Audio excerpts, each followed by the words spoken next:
Hello, everyone. GM. Welcome back to another episode of Overpriced JPEGs and our favorite /only weekly recurring segment, not weekly, bi-monthly recurring segment, Moment of Zeneca. Every now and then, yeah. With Zeneca33. Hello. We are going to dive into everything that's happening in the market today, the macro updates, Moonbirds, and I think there are so many derivative thoughts that have been sparked as a result of Moonbirds and what we saw happen there. Yep. So we'll deep dive into that. Wild. Alien Friends, VeeFriends, Yuga Labs, land sale. I mean, there's lots to dive into, but before we get to any of it, we need to hear a word from our wonderful sponsors. Living a bankless life requires taking control over your own private keys. And that's why so many in the Bankless Nation already have their Ledger hardware wallet. And brand new to the Ledger lineup of hardware wallets is the Ledger Nano S Plus, a huge upgrade to the world's most popular hardware wallet. With more memory and a larger screen, the Nano S Plus makes it easy to navigate and verify your transactions. And the paired Ledger Live desktop app gives you increased transparency as to what is about to happen with your NFT. What you see is what you sign. The Nano S Plus gives you the smoothest possible user experience while you're doing all of your crypto things. So go to the Ledger website to check out the features of the new Ledger Nano S Plus and join the waitlist to get yours. And don't forget about the Crypto Life card, also powered by Ledger. The CL card is a crypto debit card that hooks right into the Ledger Live app, right next to all the DeFi apps and services that you're already used to doing, like swapping tokens and staking. So if you don't have a Ledger hardware wallet, go to ledger.com, grab a Ledger, and take control over your crypto. It's increasingly obvious that everything will become tokenized, and NFT marketplaces needs robust financial reporting, performance analysis, and the peace of mind that they are compliance ready. GILDED's NFT Ops is a one-stop financial reporting solution for growing NFT platforms. GILDED has developed marketplace-specific modules to track the financial performance of NFT creators, including revenue tracking, collection metrics, royalty payments, and revenue share. Customers of NFT Ops gain full access to accounting tools and powerful APIs for custom integrations that simplify operations, streamline reporting, and produce tax-ready data. So no wonder why so many top brands like CoinMarketCap, Gitcoin, Nifty's, and POAP trust GILDED to automate complex reporting workflows. Visit gilded.finance/bankless to learn more. All right, Zeneca, how you doing, man? Overwhelmed. Yeah. Too much going on. I can't keep up. I'm drowning. Like, I'm going on vacation tomorrow. So like, I'm just throwing up my hands in the air, being like, that's it. I did my best up until this time. Now I'm going to come back. It's going to be a whole new world in a few weeks. I totally relate. You and I were joking. So, and we should actually give this caveat as we record this. This episode will be coming out Friday, the 22nd. However, we are recording this on Tuesday, April 19th. So usually we record these Thursday mornings and they come out Friday mornings. So it's like a 24-hour lag. This is like more like a 72-hour lag. And in this space, that means anything could happen. So we apologize in advance if by the time you hear this, some of what we discuss is outdated or doesn't include the latest information. But Zeneca is going away. I'm going to the Amazon. We're actually going to talk about that a little bit because I'm going with an NFT project. So we are doing what we can. Making do with what we can. Okay. Do we want to do I'd love to hear the macro updates from your perspective. And I think we very quickly get ourselves into Moonbirds and the aftermath of that sale. But any kind of macro updates you want to touch on or what's happening big picture? I mean, the macro update is Moonbirds. It's done. It did more volume in, I think 48 hours than the next 25 projects did over the previous 7 days. It's just ludicrous. It's done more volume lifetime than CyberKongz. It's done more volume lifetime than I'm actually going to pull it up right now and see what other project. I think World of Women. It's done more it's so crazy. It's done more volume than Cryptodes and Parallel, Loot. It's coming up on RARIBLE. It's just so crazy. Like it's done more lifetime value in 48 hours than RARIBLE the marketplace period. RARIBLE on OpenSea, I think it is. It's not quite that same, but still, that's still crazy. It's like getting close to Doodles and Cool Cats. It's been crazy. It is the macro update. It's this all anyone can talk about for this week has basically been Moonbirds. What is your takeaway? What are we learning about the market or the state of the market today by the fact that Moonbirds has done what it's done? I think it's a shift. It's definitely a turning point to some extent. Like we'll look back upon this and be like almost pre-Moonbirds and post-Moonbirds, or because we have never seen a project. It's really unprecedented the level of success it's had. even Mutants, when they were dropped, like with the backing of Bored Ape Yacht Club and all that, they did less volume than this. So I think it's a sign that the market is maturing in terms of the amount of money that is flowing around and can flow around. And I think that we saw a lot of like outside funding come in for Moonbirds specifically, like whether it's VC money or DAOs that maybe hadn't been very heavily involved in NFTs, or maybe they were into generative art NFTs, and this was the first PFP project that they really went heavy into. And I think a lot of that is I mean, most of it isn't just a credit to Kevin Rose, who's got this massive network, following, audience, podcast, where he reaches just a very diverse group of people, including lots of people who might not have been interested in NFTs until they saw he was doing a project and are betting on him. So unprecedented. I also think we're in this place in the market right now, and tell me if you agree with this, where there's almost a higher level of risk aversion than we've seen previously. I think scams, whether it's Pixelmons or whatever you want to point to, I think there's just been people who have lost money who people don't want to get into riskier projects, and this is like the safest project that has emerged in a long, long time, because people feel like they know Kevin Rose, because he obviously has an incredibly proven track record in business, period, but is also not just a business success, as somebody who spent the last year deep diving in this space publicly and forming that relationship. It just was like, this has felt safe. I think people are really 100%. Flocking to projects that influencers that they trust are endorsing, because I just think everyone's nervous. There's been enough scams, enough people have lost money.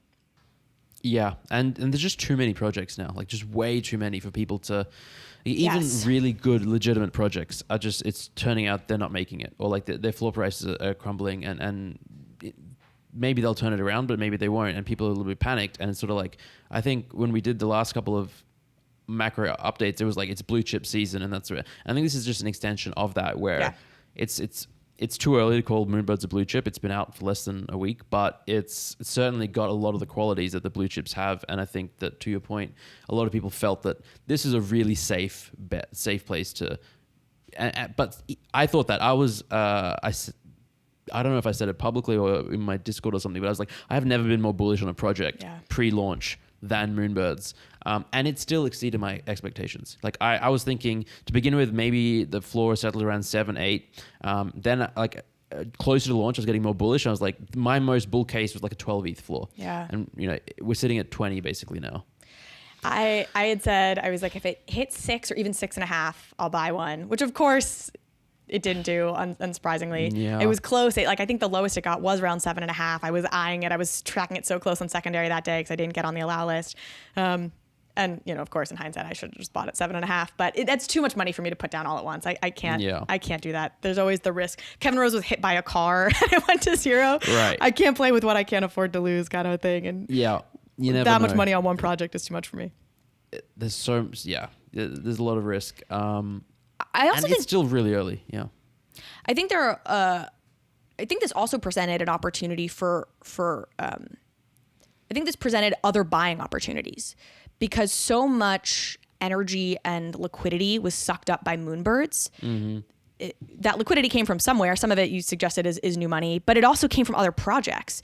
So then you had other projects that are solid that were dropping or have just been sort of neglected because of this. And so when I was nursing my wounds over not being on the Moonbirds allow list, that was really what the bright side and the silver linings I tried to find was like, I publicly talked about, I bought a DeadFellaz, which is a project I've wanted to get into for quite a while, that had sort of been falling and kind of languishing just because they hadn't had new news lately. And this market operates only on needing like immediate news. And I was like, okay, great.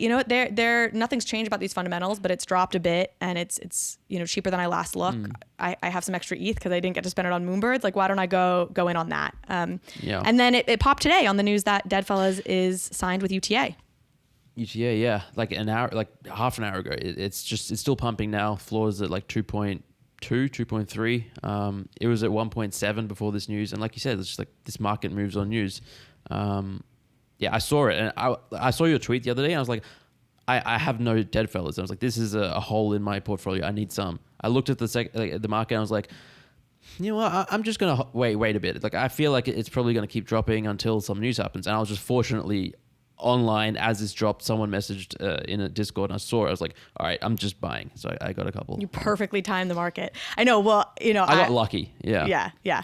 I bought at like 1.8 and then saw it had dropped a little bit. But yeah. I was gonna say like that doesn't bother me, which is true because I am a long-term DeadFellaz holder. The only reason it bugged me, and this will get into a topic I think we'll talk about in a second, which is Akutars, which I spoke a lot about last week on the pod. I'm so jazzed about this project. I ended up not buying a mint pass, even though I was advocating on the podcast for people to buy one at 1.7 ETH. And then they, of course, pumped to like 3.5 ETH. So I was doing that second guessing myself of like, oh, was this the right time to buy a DeadFellaz? Should I have bought my Akutar pass instead? But in general, very happy to have my fella. And, I relatively timed it well, too, pretty shortly before this news, obviously not knowing at all that this was coming. Okay. Other takeaways. You mentioned World of Women and the fact that Moonbirds has done more volume now already than like World of Women Lifetime or whatever. And I've been seeing people talk about this. I don't know if you've seen this. Like the World of Women floor is, I think, down to like 6 point something ETH. It's really dropped. And some people are kind of making the gender point about it, like female project. I don't know. But I'm curious if you have thoughts on, is World of Women undervalued? What do you think on that? I don't know. It's certainly dropped a bunch since the Galaxy drop. When it was sort of, maybe that was like peak hype and peak attention and stuff. And that's natural. Like this space moves on hype cycles and it's an attention economy. So when people naturally move from this to the next hot thing, they were like, where do we get liquidity from? Maybe for the Moonbirds raffle, World of Women is going to be one of those places. Yep. But it was sort of like dropping a little bit before that even. I don't have a strong view on World of Women. I haven't been like following it too closely. I mean, I'll just say that I never. I don't know. I think that there are projects that are doing more that have a lower floor price, I guess. But would you consider World of Women blue chip? No, not personally. I think it hits a lot of those right metrics, and probably most people would. And I think in the past I might have almost said that they were blue chip or that they were almost blue chip, and I think they're still in that almost blue chip category. And it's interesting, the definition of blue chip is sort of evolving a bit over time. Like Cool Cats, I would have always said was like, for a long time I was like, that's a blue chip NFT project. Now it's like they've had some like sketchy few months, and then we've had new projects arise, and just Azuki now I think is a blue chip. Moonbirds is almost a blue chip in my mind already. Yeah, it's I think here's a trading strategy to take, is like these projects that were blue, that you would have said at one point were blue chip, that you think have fallen off blue chip status, I almost think are potentially the best buying opportunities right now. Because to the point you made last week of, or a couple weeks ago, like number one rule of NFTs is never sell your NFTs. Like Pudgy Penguins has come back. If Pudgy Penguins can come back, goddamn can Cool Cats come back from just like some delayed dev work, you know? And I actually do think that that's when you can find discounts on some of these products. Like if you've ever once had blue chip status, it means you have, or you could have been considered having blue chip status. You have a community of people really vested in your success. And so there are going to be pumps again, you know? I think you're absolutely right. Now, as a long-term hold, I don't know, but I would be very surprised if Cool Cats or World of Women didn't go up from here at some point. Like it just feels like you have a no-brainer opportunity to at some point sell out higher than they currently are listed. I fully agree. The issue always is opportunity cost and juggling liquidity, because it's like if you buy a World of Women or Cool Cats, maybe you're not buying you could put them together by a Doodles or an Akutar, which we're going to get into and you're going to tell me about, because I've been hearing about it more and more. I still have very little idea of what it is. I'm so pumped for this. I feel bad. I apologize to anybody who heard me rant about Akutars last week and now is going to listen to it again, but there'll be some new information to this time around, because we've had some updates even since last week. Other thing I wanted to get that I know not as much about, that I want to get your thoughts on if you have them, is this potential Yuga Labs land drop announcement. You have some projects pumping on that news. Want to tell us what's going on there? Yeah, so in the leaked deck that almost everyone has seen, Yuga spoke about how they want to drop, they're doing this meta RPG and they're going to drop land, I think 200,000 plots in 2 different trenches, 100k first and then 100k later. They were saying 30k will be dropped or free claim for apes and mutants, and then the 70k will be a public sale. I've heard different rumors lately, whereas like maybe apes will get 2 and mutants will get 1, so it'll be like 40k. But who really knows? It's yeah. But they said April, like they're like that's happening in April. So a lot of people are like, well, it's April. It's getting closer to the end of April. It's gonna come out. It's like the 1 year anniversary for Bored Apes are coming up. It's 420 tomorrow. Like that's a date that people love to meme about in this space. So yeah, there's a lot of speculation. There was part of that leaked deck, I think, said that mutants would get an extra special tile, like a slime, which has like a radioactive property, and people were like, well, that's probably valuable, so mutants pumped off the back of that. And then there was like a leak, and just, not a leak, it was just like a rumor, a speculation about how in that other side video, in that vehicle, there were like all these different characters, and someone was like, well, they will all get mintless allocations, like they'll be able to mint. So then, Cryptodes were the cheapest NFT in that sort of vehicle, so they pumped from like 1 or 2 ETH to like 4 now. Interestingly, I don't think the other projects pumped a lot. Cool Cats, World of maybe they did a little bit. I think Meebit's maybe pumped a little. I've been getting some offers on Meebit. Yeah, a lot of speculation. I don't know what's true and what's not. And I think that I don't know, it was Gaga or one of the founders came out and was like, all right, it's been leaked, but we're just gonna change it up and we're gonna do our own thing. So who really knows? Do we have any idea? Obviously, the land is for a metaverse, but like, is the idea that they're supposed to be kind of UGC, like you can build on your land, or is the Yuga team going to build on the land? Do we have any insight into those dynamics? Know. Because this is something I've been digging into a little bit and would love to actually dig into more and have been listening to some smart people talk about it, which is like the success of a platform like Roblox, for example, has been, and now obviously it's centralized, but has been people getting to build their own worlds. And there's an unlimited amount of land in Roblox because anybody can come and then the best games and worlds can bubble to the surface, and that's the beauty of it. And when I think about a sandbox, when I think about their success is predicated not just on them, but on their communities building desirable things.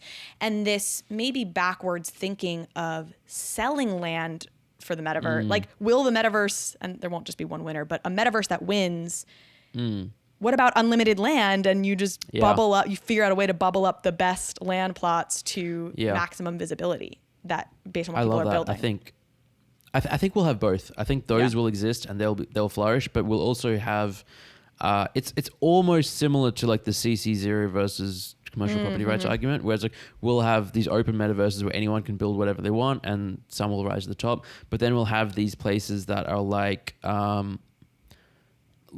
maybe it is Yuga Labs, their meta RPG, where they release land and they have like an ecosystem. So there's a game involved and land interacts with one another, and they build infrastructure themselves. They devote a lot of money and resources to building out, things within that ecosystem. And then you think of it more like a World of Warcraft, where like the company creates the land, there's quests, there's games, there's experiences. It's all very narrative driven. And maybe you can build your own things on your plot of land and stuff like that. But I think I see it more of a meta RPG, as they say. It's like it's not a metaverse. It's a metaverse role playing game. Like there's a gaming element. So there's going to be something like that with their land. Yeah. I think you'll see Axie Infinity do a hybrid model. Even within their own ecosystem, because they've done this land sale. I don't know if you track this. There was some drama with the Axie Infinity land recently, where Axie Infinity just rolled out Axie Infinity Origin, which is like their second game, and landholders, some of whom had purchased land like 3 years ago in Axie, like I've been holding this for a long time, were hoping that maybe the land would be incorporated in Axie Infinity Origin. It wasn't, and then there was just some, I think, fraught community emotions around land not being a bigger part of seemingly the Axie game plan right now. And I think Axie being in a little bit, this is totally speculative, I do not know, so please don't, but like a tough spot where they've sold land to people now but they maybe want some more UGC kind of a content. Yeah. But then, what do they do? And so I think you probably have a world where they tricky. build some games specifically on land that holders have, where you can access it only if you own the land, and then they have. Because they specifically said in some recent community update, like that they there was going to be some free land, and that was part of what got people really upset. Was like, are you kidding me? You haven't even done anything much with the land that I paid for, and you're now teasing that you're going to offer free land. So I think they may end up in sort of a hybrid situation, and you're right that we'll probably land there. Land, no pun intended. Yeah, land. Okay. I actually wanted to say one thing on Moonbirds. Did you see that I didn't touch on a second ago? Did you see Ryan Carson's status about they will automatically force unnest any birds that list while nested? Did you track this? So, I saw that briefly. Yeah.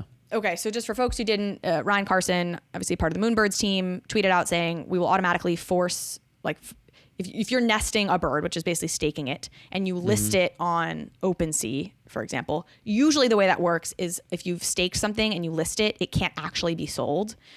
What Ryan is saying, we will force it to basically be unnested so that it will be sold if you list it. And the community was like kind of freaking out about this, but I believe this is a direct reaction to something that's going on with an LEO Trades project called The Imposters. Have you been following this? I haven't, but I've heard about this from other projects. Yeah. Okay. Do you want to explain what can happen, or?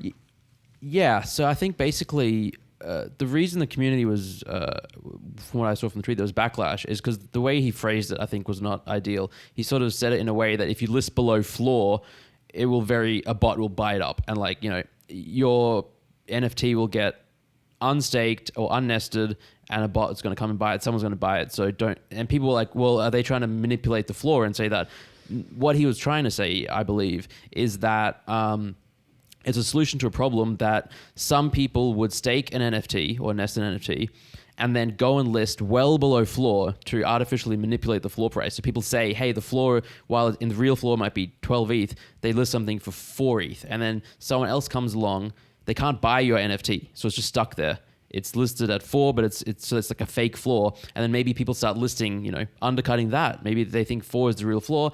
And then this person who listed it, they go and buy the things that, is below the real floor. And the automatic unnesting means that people can't do this, but which I think is a great thing, and manipulate the floor that way. But people, I think, read it to believe that they're saying, well, if you list below floor, it's automatically going to sell. That's not correct. Yeah. I wanted to clear that up because I was getting people pinging me or being like, what the heck is this? And people who clearly didn't understand that this comes from, I think, a very reasonable place where you don't have nefarious folks trying to force people to panic sell way too low. Now, maybe by Friday when this airs, this will have been largely cleared up and everyone will understand this. But I wanted to just flag it and explain what was going on there because I do think there's a lot of confusion about that. As a non-Moonbirds holder, I'm, just... You're very invested. I want people to make sure they understand things properly. It's also just good for people to understand that can happen because you may be in another project where that goes on as more and more projects include staking in what they're doing. Okay. Yeah, sure. Do you want to do Akutars next, or we also want to talk about Nemus? Let's do that. Yeah. Okay. All right. Again, apologies, folks, if you listened to last week. You heard me talk about Akutars already. I found out Zeneca is not fully up on this project. Is that fair to say, Zeneca? It's I don't think I'd even heard of it until you mentioned it yesterday, and then today I've heard it mentioned in a couple of spaces, and I'm picking up on it. What is Akutar? Okay, so I'm going to explain it, and then I'll tell folks who listened last week. We'll give you the latest updates. This is a project, and I honestly, it makes me so bullish that you hadn't heard of it because my hypothesis last week was that it just for some reason hadn't cut through to a lot of people in the NFT space, which is funny because it's actually gotten mainstream press pickup because the person behind it is Micah Johnson, who's a former MLB player. So it was like the mainstream press would pick it up. But I think almost maybe because of that, it wasn't able to break through because we're so allergic to celebrities in the mainstream in this space. Okay, so Micah Johnson's former MLB player, 2018, I believe it was. I'm going to give you too much information here. He gets injured, leaves the MLB, and I'm imagining had always been artistic, but really doubles down on himself as an artist around 2018. Some point after, I think in 2019, he discovers NFTs, gets really sucked into that world. And at some point in all of this, his nephew, so Micah's black, his nephew is black too, I'm assuming. His nephew said, "Are there black astronauts?" And this just hit him in this really like, oh my God, like my nephew doesn't realize that an astronaut can be black. He doesn't see enough role models like that. Yeah. So he creates this character called Aku, who is this little black boy with a big space helmet on. And he went on to do 10, what he calls chapter drops. So he did 10 drops on Nifty Gateway with this character Aku, ranging, I think the lowest drop, there were like 700 or 800. And then on the higher end, there were like 2,000 per. So I think you have about 13,000 or so NFTs out there total from these 10 drops. And the drops themselves are animated and scored, and he's worked with some really cool artists. I won't be able to get it right now to score these animations. I happen to love them. I think they're really well done. They make me feel something, and all connected to the story of Aku. Here's something else that's fascinating about this project. He was the first person. This was one of the first. It got optioned by Anonymous Content, which is like a pretty big studio, like Hollywood studio. Shawn Mendes apparently has a production company that was looking at trying to option this to make content out of it. He's partnered with Puma. I know he's talking to Epic Games. Like he has all the connections. He was Visa's, he's in the Visa creator program. I think he was their first like Visa creator. Which again, all of that could in some ways almost be red flags sometimes. But he feels so genuine and like honestly loves this space. The story is there. The work product that I see, I think is awesome. So what's happening now is this week he's dropping Akutars, which are are a 3D avatar version of this Aku character.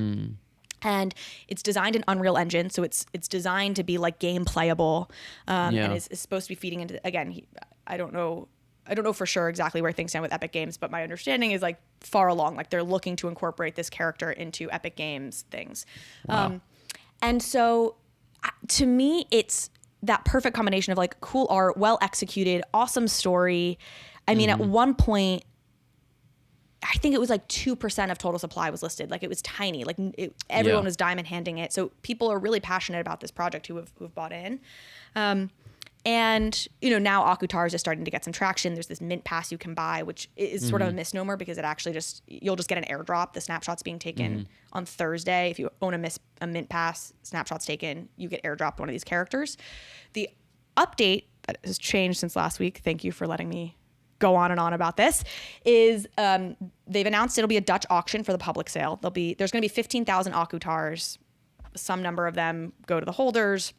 I think there's about 5,000 that they expect to go to on the public sale. It'll be a Dutch auction. Starting price has not been announced as of yet, but the price will drop by 0.1 ETH, I believe they said. Let me pull this up. 0.1 ETH in some time interval. And this is something that's very interesting. You'll appreciate this because we've talked about this. They're doing a Dutch auction where the lowest price will ultimately be the price everyone pays. So if you bid and you buy it higher, you will get discounted to the lowest purchaser price. That's great. Which is awesome. And like the first project that I've seen actually do that, it's been the theory, we've talked about it a number of times as being a cool way to do something.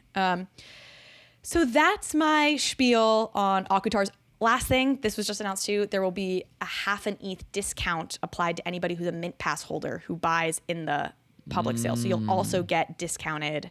You'll also get discounted if you buy in secondary as a pass holder.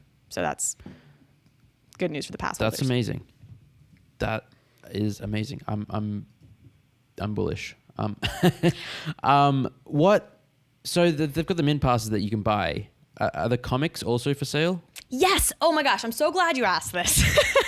So here's the funny thing. And it feels to me like this should be a no-brainer opportunity. Micah has been very clear that his chapter holders, the people who own these first 10 collections, are like, they're his Genesis holders. They'll be rewarded the most over the life cycle of this ecosystem. They are currently, and I haven't checked the latest prices. There was somebody who bought up a bunch of floor ones at one point this past week. So maybe they're up a bit, but we're trading at such a premium, like much cheaper than these Akutar Mint Passes, which felt like the supplies, if anything, the supply of the chapters is lower. And they're in the long-term life cycle. If you're long-term bullish on this project, they're going to be rewarded more. So that to me is the obvious opportunity. Everyone's focused on these mint passes right now because it's the immediate thing. And I think the 3D avatar thing computes for people more than these like little animations like they recognize. But thinking about it logically, the real like value is in getting these chapters. You can get them both on Nifty Gateway or on, like an OpenSea.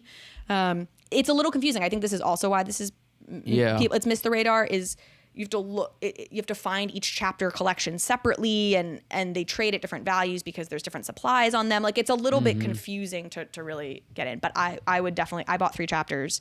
I bought chapter 5, 8 and 10. And I'm looking at 10. How much did you pay for 10?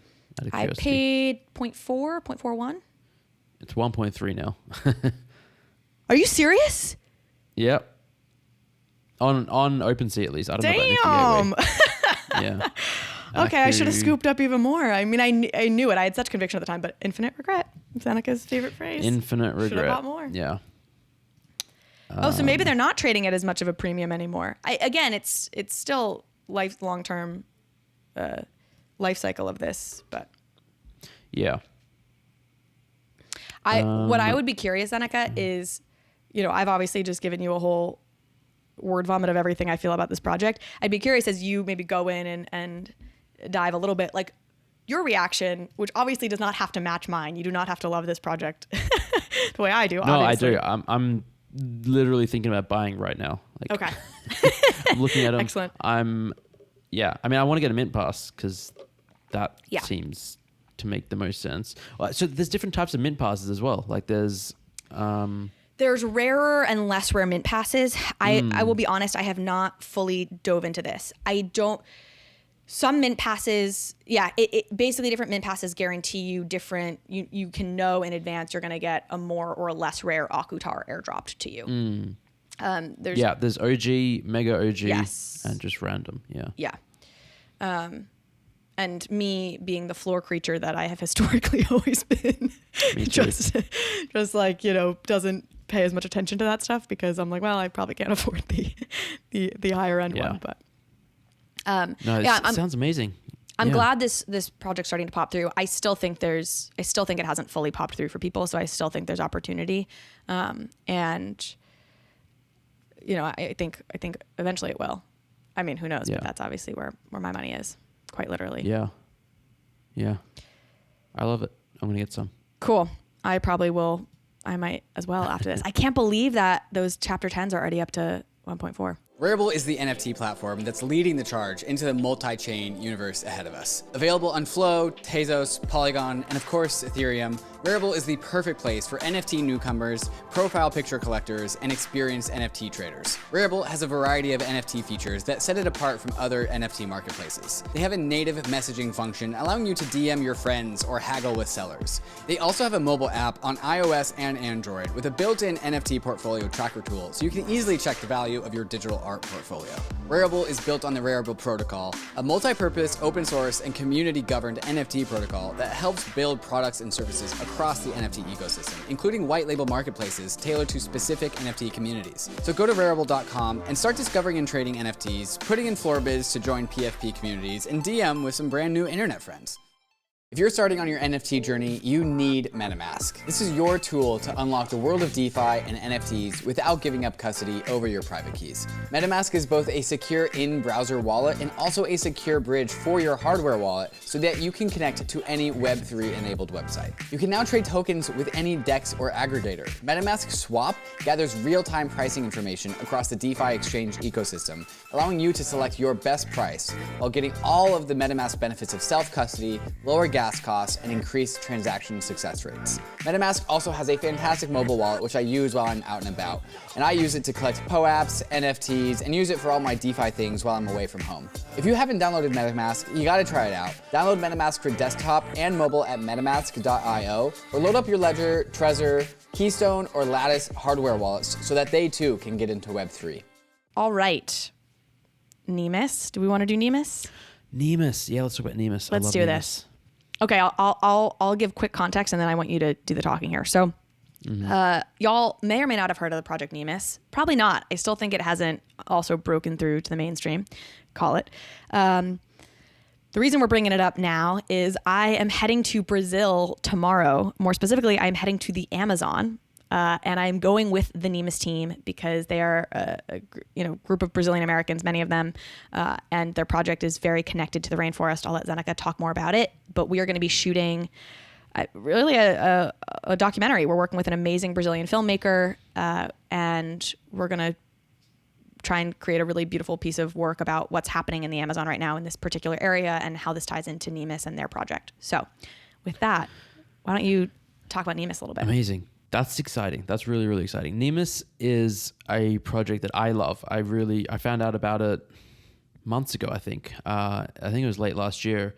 And it is, to me, everything an NFT project should be. It has all the perfect ingredients for...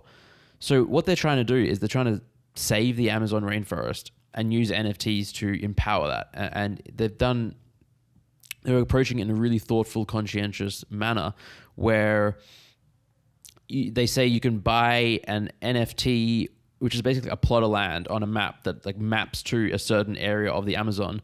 They have already bought land in the Amazon. They've bought it. Like before they launched the project, they fundraised, they got money. 41,000 hectares of land in the Brazilian Amazon. A lot. And then they were just like, all right, so we're going to take part of that, chop it up into these blocks and map it and sell these plots of land. You don't actually own the plot of land, but you have like, NFT ownership over it. Like, there's interesting mechanics at play where like just various things they can do is if you own a plot of land, maybe they put up a camera on different plots and you can just watch your plot of land in the Amazon. Maybe they generate revenue from the Amazon, and if you own a plot of land where they're farming Brazil nuts or something, maybe you get some of that revenue. Or it's really fascinating. The artwork is amazing. There's game elements, there's a DAO involved, and they're trying to create this whole ecosystem that is absurdly well thought out. I can't do it justice. You really need to go look at their website, look at who's on their team, look at how much depth there is to the project, join their Discord. I did a YouTube video with Charlie. I was going to say, go check out your YouTube video with Charlie. Yep. It was the first... My entire YouTube channel came about because I was chatting with Charlie about Nemus, and the first time we ever spoke. And it was meant to be, I think, a 20 or 30 minute call. And after like an hour, we were still chatting. I was just fascinated. Like he was just talking. I was like, this is amazing. Tell me more. And I was like, well, this would be a great YouTube video. It's just like this long form conversation. Like I'm fascinated. I think a lot more people would be as well. Let's share this. And then so the very first video I did was just a rehashing of that first conversation. And it's just amazing. I could rave. And it hasn't sold out. Like people are just not... It's not a hype project. Yeah. And I think maybe you just mentioned this in your litany of why it's awesome. The art's stunning. Like I think the art, so good. The art rivals art NFT projects, and it's just like a secondary feature of this one. Like this is so much more than just an art project, and yet I think the art is absolutely gorgeous. So definitely would encourage folks to go check it out. The other thing I just want to emphasize, and we'll be exploring this in the documentary, and hopefully that becomes a really good way for people to really understand this better by seeing it in action. The CEO, right, the founder of this project is a man named Flavio. He's Brazilian American. His kid's Brazilian American. They all speak Portuguese. They really split their time in many ways now between Brazil and the US. And they spend a lot of time with the local communities that are either on or abut the kind of property they now own in the Amazon. And their like number one goal is to make sure that those folks are included, that they are a part of this, like that they're doing what they want. And they've basically, every trip they've taken so far to Pauini, which is this particular city right by their land, has been like a listening tour where they go around to all these different communities that live nearby and say, what do you need? Like, what are you facing? Like, what do you want? So that this isn't something that they're like imposing, the very colonialist idea of like, hey, we're from the US and we think you should have this, right? And not being a very backwards way.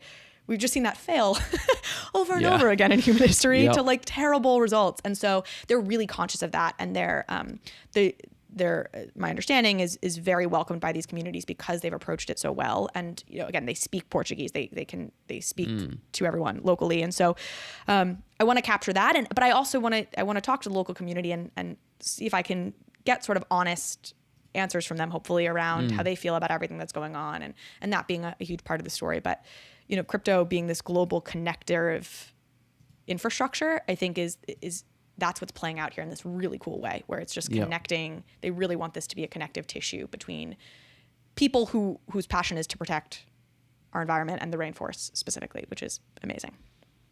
So amazing. How long are you going for? So I'll be in in the Amazon for 5 days. It takes 3 days to get there and back though.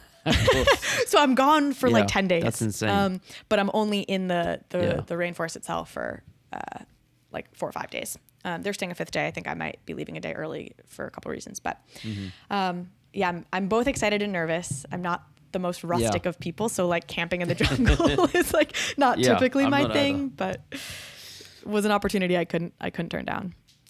Yeah. I hope to visit one day as well. I think it would just be such a phenomenal experience. I will definitely, I shouldn't say definitely, but they're still at the very beginning of this whole journey. So I would be very surprised if we didn't, in a couple years' time, do a follow-up to see, this is sort of the piece laying out the dream. And I wouldn't be surprised if there's a follow-up companion piece that's how did it actually play out? Did it work? Yeah. and where you at? Yeah. Yeah. And so you'll have to come for that one. Done deal. Love it. Yeah. They have really ambitious we're going to start with the Amazon, but we want to change the world in we want other projects to take our model of, And they have a whole theory about if you can do I won't do this justice, but if you can do this properly with about 10% of the rainforest, you can actually protect the remaining 100%. And they have a whole theory as to how that works. So I think the goal is to get a strategic 10% of the rainforest involved in these kinds of programming. This and then it becomes almost a barrier that protects from encroachment, the remaining 90%. They're really sharp and impressive people. Yeah. Okay. Also on our agenda today, we had somebody really request that we talk about alien friends. You and I, neither you or I are super read into this project. I've tracked it loosely. I dove a bit more deeply into it yesterday. So I'm going to give you the options of the next topics and you're going to pick what we want to do. Alien Friends. Okay. There's some Cool Cats updates, which might be worth diving into. You mentioned Cool Cats earlier.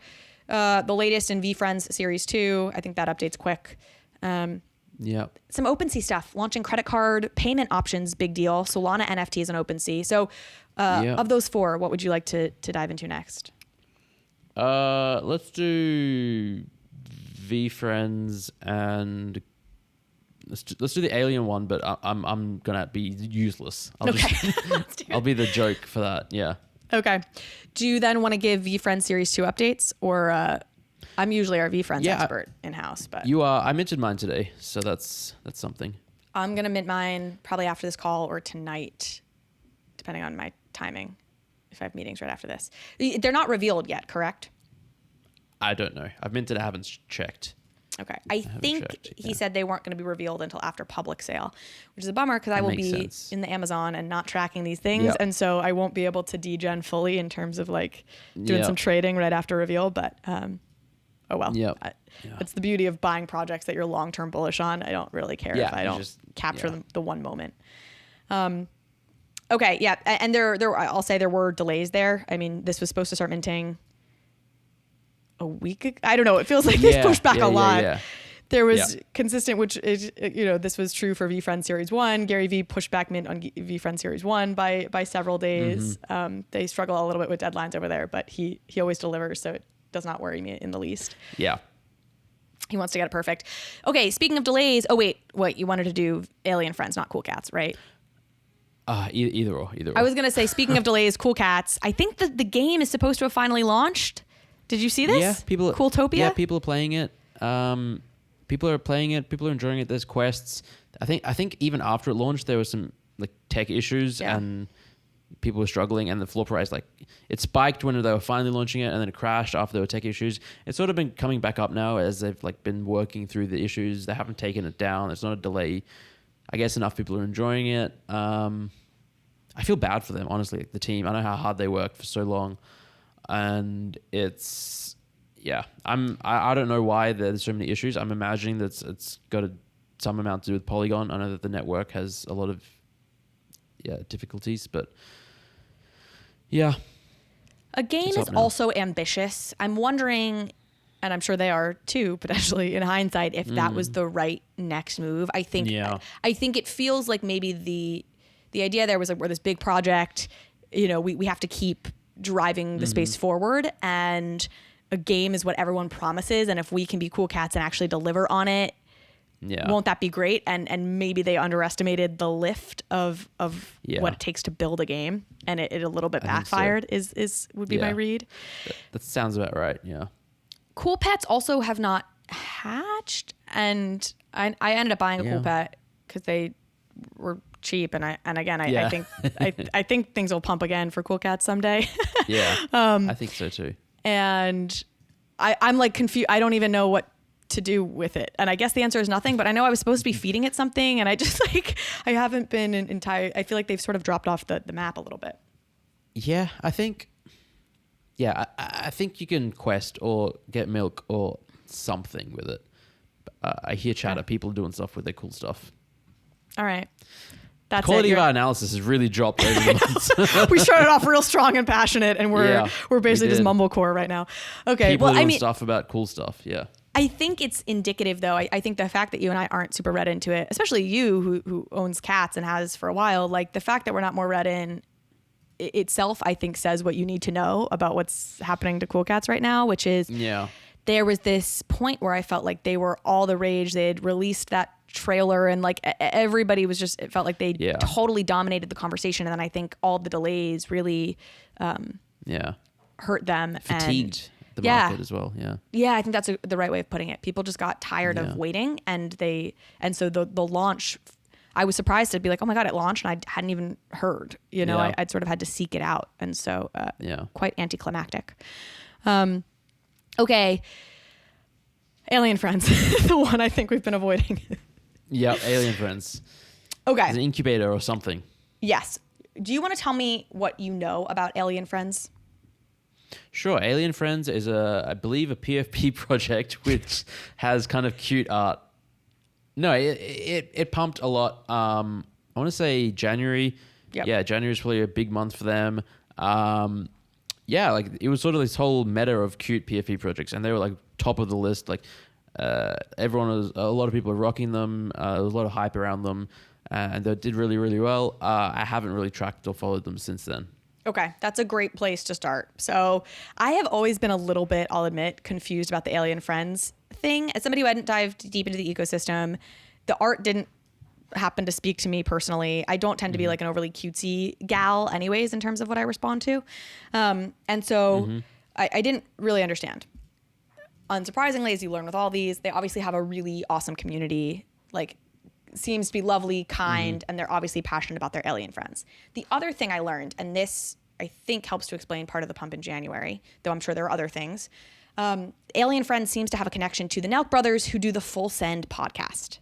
Are you familiar with Full Send? Only because they launched an NFT project as well, right? They launched an NFT project that was pretty like resoundingly panned by like NFT OG NFT people that I respect, but it sold out and they made millions of dollars. They're very popular. They're bro-y. They sort of feel tangential to me to like the Logan Pauls of the world. They fall in that category of like bro-y for sure, with like a really big following of people. And they're very much in kind of the NFT universe of like YouTube influencers along the lines of Logan Paul. So I don't know how this came to be or what the details are, but they apparently are connected to the Alien Friends founders. And so it was announced that there would be like an IRL event, and that the Full Send people, there was some sort of NFT project that was connected to Full Send that Alien Friends would also get access to. So this is my takeaway, and somebody can come tell me and apologize if I'm wrong, but that seems to me to be the thing that explained why this got as big as it did. Again, having that influencer connection. Yeah. And again, genuinely a great community and seems like a talented team. So it's not to take anything away from that, but we know there's plenty of those out there that don't pump and don't hit the multi-ETH valuation. So this latest incarnation of what's going on, this is a part of the roadmap they released for this year. they have this, it's called the Alien Friends Evolution. It's a second drop. It's sort of pulling from all of the greatest hits with drops. They have something called the incubator. So you do get a totally separate NFT that's not actually connected to the existing NFTs you own, but it does have sort of a mutant look to it. Mm-hmm. You get this like potion thing that you can use to, you kind of use in your incubator. So it has that kind of mad scientist mutant feel to it. But you are getting a totally separate NFT. And I think that it's increasing the supply of the collection in total. Again, not unlike we see with all of these airdrops. And, and the community seems to be excited about it. Also on the roadmap, you have like a clothing drop coming. There's a music album coming, and they've actually partnered with somebody who I didn't know the name of, but apparently is a Grammy Award winner. And they're dropping UFOs later this year. So it's going to be like a vehicle companion for all of the alien friends. I don't know enough about the team to know if this really will all tie to some grander vision or ecosystem, or if they're a little bit like treading water, trying to do all the things that you're supposed to do, quote unquote. Yeah. But really solid community of people who love them. Yeah. It sounds like they're doing some cool things. So yeah, I mean, there's so many projects doing cool things. It's really hard to know which ones are going to quote unquote make it and be around, I guess, in 3 to 5 years from now, aside from maybe a small handful of blue chips that most people agree will be around. But yeah, hopefully for their sake and the community's sake that they will. Yeah.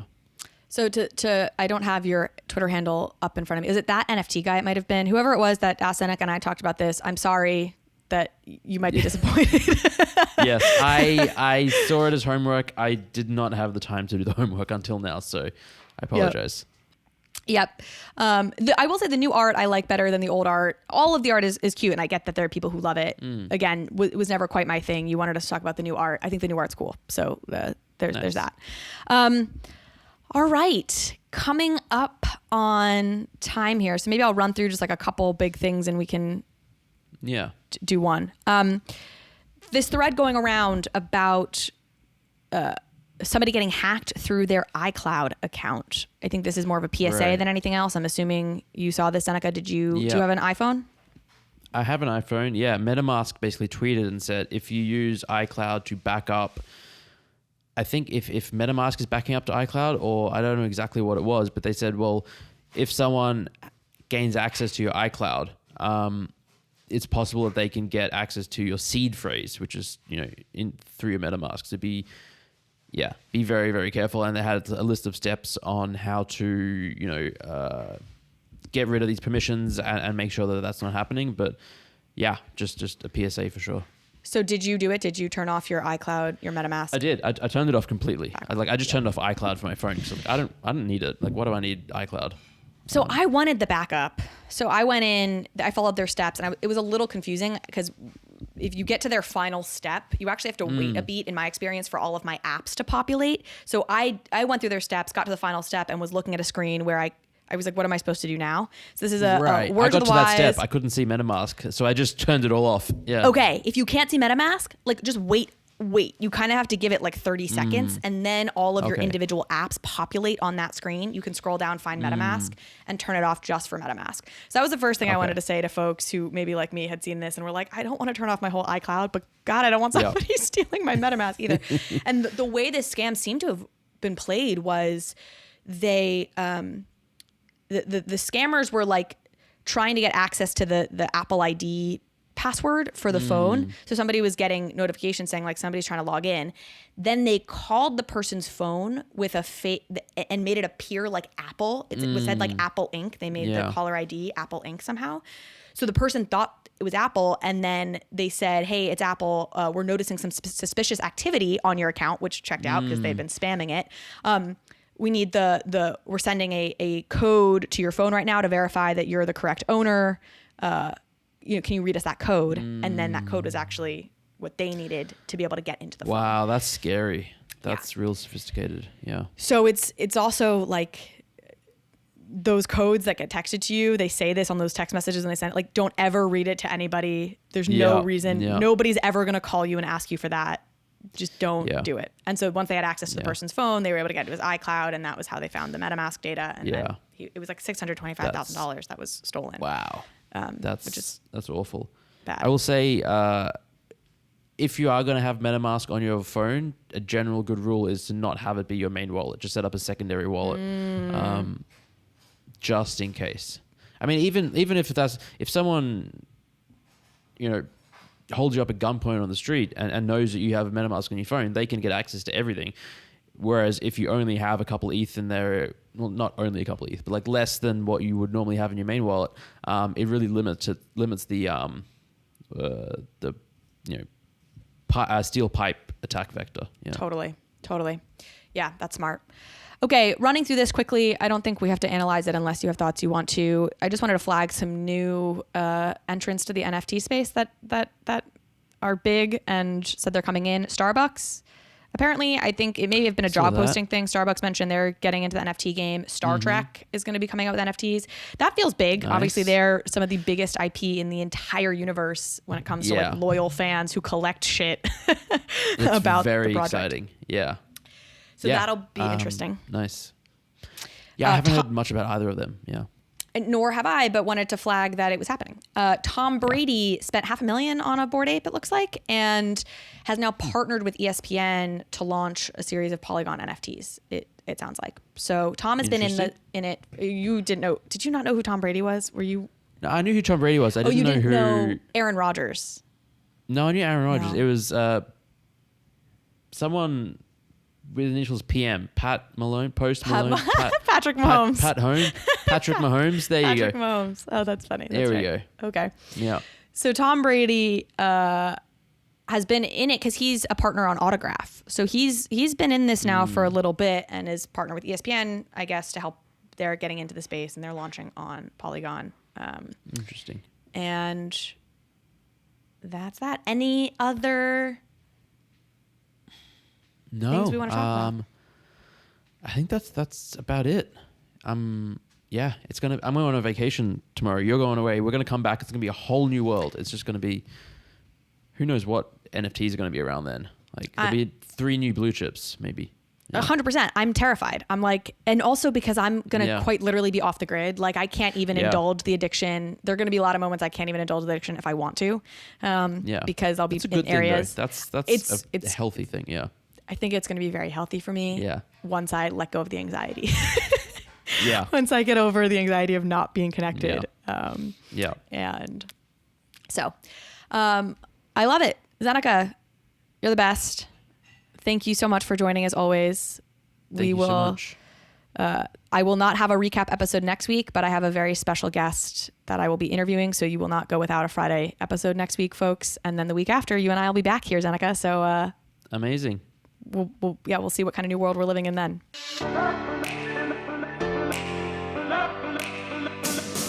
Thank you so much for watching this episode of Overpriced JPEGs.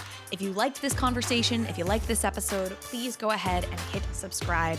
It helps me out, it helps the show out, and it means you will get alerts and updates when we post new content. Thanks again.